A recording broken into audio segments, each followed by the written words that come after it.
Hello everyone, কেমন আছো তোমরা সবাই? সকাল সকাল ব্রেকফাস্ট করে নিচ্ছিলাম, এদিকে দিদিভাই করে নিচ্ছিল অভিষেক। আর জানো তো, এখন আমি রেগুলার ভিডিও ছাড়ছি, তোমরা হয়তো অনেকেই আমার ভিডিও দেখছো। এখানে আসার পর দিদিভাই আমাকে প্রতিটা ক্ষেত্রেই ভীষণ ভিডিও করার জন্য এনকারেজ করে।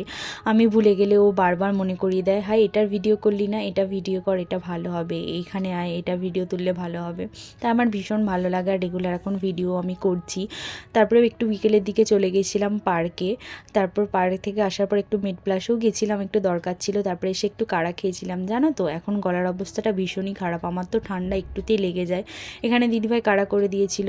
তারপরে দিদিভাই এখানে একটা ভর্তা বানাচ্ছিল। আর আজকে একটা মহারাজ আসবে মন্দিরে, তাই জন্য চলে গেছিলাম। আর স্পেশাল করে মহারাজের জন্য এখানে রঙ্গোলি দেওয়া হচ্ছিল।